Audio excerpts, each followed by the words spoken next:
Hello everyone, I am Amit Kumar और आज हम करने वाले हैं काइनेमेटिक्स का एक topic equations of motion by the method of calculus.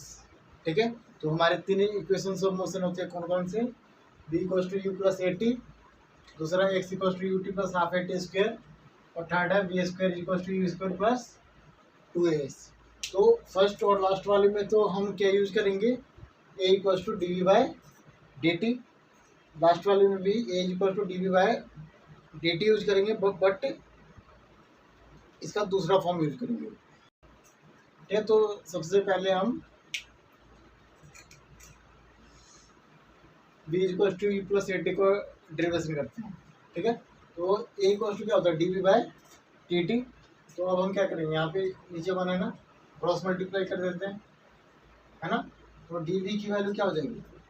A D T. D V की वैल्यू क्या हो जाएगी? A D T. फिर हम क्या करते हैं, मान लो particle initially T equal to zero पे था, तो वेलोसिटी की उसकी क्या थी? कुछ ना कुछ वेलोसिटी होगी ना। Time t equal to zero पे तो क्या हो जाएगा? यू। ठीक है, और कुछ टाइम टी बाद वेलोसिटी क्या हो जाएगी? वी, है ना। तो हम क्या करेंगे, इसको इंटीग्रेट कर देंगे, यानी डी वी का integration is equal to a D t का इंटीग्रेशन। और एक चीज़ ध्यान रखना है कि ये इक्वेशन कब अप्लाई होंगे? जब एक्सीलरेशन जो हो कांस्टेंट हो। हमेशा एक्सीलरेशन कांस्टेंट पे ही इन इक्वेशंस ऑफ मोशन को अप्लाई करना है। ठीक है, तो इसकी लिमिट कहाँ से कहाँ तक आएगी? यू टू वी और जीरो टू टी। अब डी वी का इंटीग्रेशन क्या होगा? डी वी का integration V limit U to V equal to A. अब क्योंकि ए कांस्टेंट है तो बाहर आ जाएगा, और डी टी का इंटीग्रेशन क्या हो जाएगा? टी, क्योंकि टी वेरिएबल है, जीरो टू टी। ठीक है, तो हम क्या करते हैं, लिमिट पुट कर देते हैं, यानी ये क्या हो जाएगा हमारा? V minus u. लिमिट कैसे पुट करते हैं? सबसे पहले ऊपर वाला पहले रखते हैं और नीचे वाला बाद में, फिर दोनों को माइनस कर देते हैं, है ना। तो v minus u is equal to a t minus zero, यानी वी की वैल्यू क्या होगी? यू प्लस ए टी। ठीक है, तो हमारा पहले इक्वेशन सॉल्व हो गया।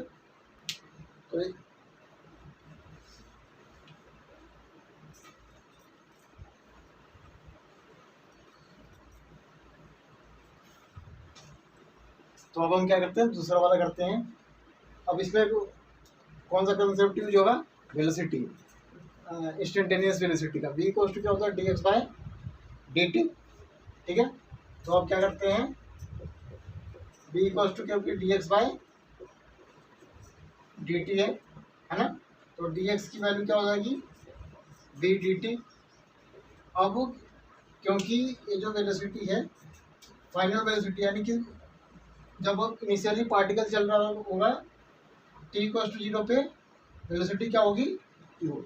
और उसके बाद कोई टाइम ऐसा आएगा जब उसकी वेलोसिटी वी हो जाएगी, है ना, कुछ टाइम टी बाद। यानी ये वाली वेलोसिटी इनिशियल वेलोसिटी के टर्म्स में कैसे लिख सकते हैं? क्योंकि ये तो कांस्टेंट नहीं है ना, वेरिएबल है।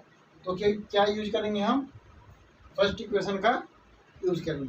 तो हमें पता है ना कि वी इक्वल टू क्या होता है? यू प्लस ए टी, है ना। तो ये वाली वैल्यू हम यहाँ पे पुट कर देते हैं। तो d x is equal to क्या होता है? डी एक्स इक्वल टू क्या आएगा?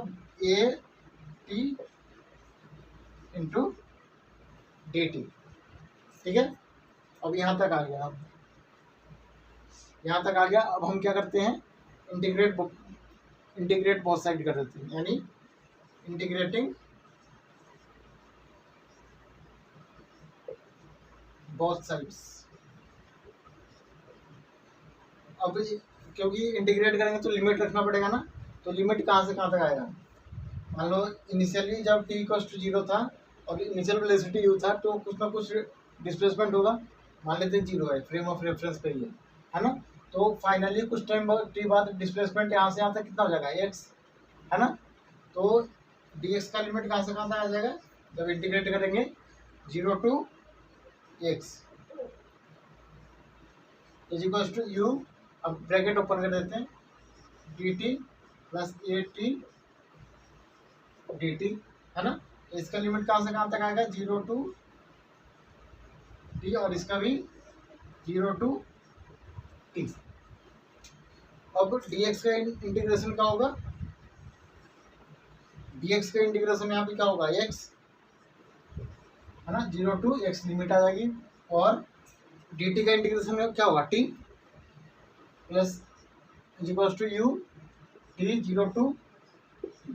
अब यहाँ पे ये तो कॉन्स्टेंट है, बाहर आ जाएगा, बट टी डी टी का इंटीग्रेशन क्या होगा, टी डी टी का इंटीग्रेशन क्या होगा, क्योंकि एक्स डी एक्स का इंटीग्रेशन क्या होता है, x square by 2। X D x का इंटीग्रेशन क्या होता है, एक्स स्क्वायर बाय 2। तो टी डी टी का क्या होगा, plus A T square by 2 0 to t, यानी लिमिट पुट कर देंगे, यानी x minus 0 is equals to you t minus 0 is equals to half A T square minus 0 का square, यानी x की वैल्यू क्या हो जाएगी, x की value you T plus half A T square, है ना। अब ये क्या होगा हमारा सेकंड इक्वेशन, थर्ड वाला करते, तो थर्ड वाला कैसे होगा,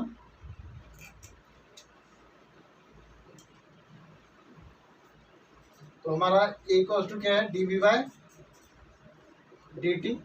अब हमें equals to D we by D t होता है ना, हमें इसको इस वाले का डेरिवेशन करने के लिए यूज करना है ना। तो अभी हम इसको यूज नहीं करेंगे, क्योंकि इसमें डिस्प्लेसमेंट आ रहा है ना, तो इसका जो है थोड़ा मॉडिफाइड फॉर्म यूज करेंगे, ठीक है। तो इसका मॉडिफाइड फॉर्म क्या है, तो कैसे बनाएंगे उसको, तो डी एक्स से मल्टीप्लाई और न्यूमरेटर और डिनोमिनेटर को डी एक्स से मल्टीप्लाई कर देते हैं, ठीक है, और इन दोनों को एक साथ कंबाइन कर लेते हैं। तो ए की वैल्यू क्या हो जाएगी, ए की वैल्यू क्या हो जाएगी, जो भी d x by D t क्या हो जाएगा वी, तो v d we by d x हो जाएगा, है ना। अब हम इसको इधर ले आते हैं, है ना, क्रॉस मल्टीप्लाई कर देते हैं, यानी ये क्या हो जाएगा हमारा v d v is equal to ये डी एक्स, ठीक है। अब इसके बाद हम क्या करते हैं, दोनों साइड इंटीग्रेट कर देते हैं, इंटीग्रेटिंग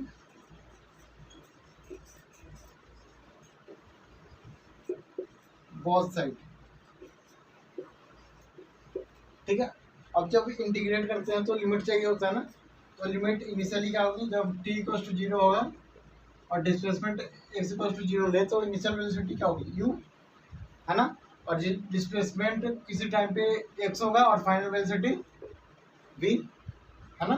तो जब हम इंटीग्रेट करेंगे तो इनिशियली u टू v, जब है ना, इनिशियल u और फाइनली v, जब ये dx, जब x की वैल्यू इनिशियली 0 तो इनिशियल वेलोसिटी u, और जब डिस्प्लेसमेंट x तो फाइनलिटी v।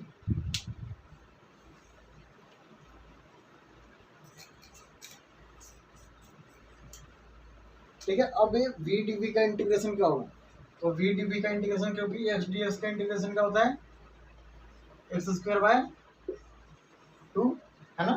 तो v dv का इंटीग्रेशन क्या होगा, वी स्क्वायर बाय 2 और इनिशियल फाइनल, है ना, इज इक्वल टू लिमिट आ जाएगा ये हमारे पास, है ना। ये dx का इंटीग्रेशन क्या होगा, dx का इंटीग्रेशन क्या होगा, x 0 to x। तो हम क्या करेंगे, फाइनली लिमिट पुट कर देंगे, है ना। तो फाइनली लिमिट पुट करेंगे तो क्या आएगा ये, अब क्योंकि जब लिमिट पुट करते हैं तो क्या होता है, upper limit minus lower limit होता है ना, तो स्क्वायर है तो स्क्वायर उसके ऊपर भी आ जाएगा, यानी बी स्क्वायर और lower limit minus u square, है ना, is equal to a x minus 0। तो ये हमारे पास क्या आ जाएगा, 1/2 v square minus u square is equal to a x, है ना, और v square minus u square क्या होगा, इसको क्रॉस मल्टीप्लाई उधर ले जाएंगे, है ना। तो 2a एक्स और वी स्क्वायर की वैल्यू क्या होगी, you square plus 2a x, है ना। तो ये था हमारा डेरिवेशन इक्वेशंस ऑफ मोशन का बाय कैलकुलस मेथड।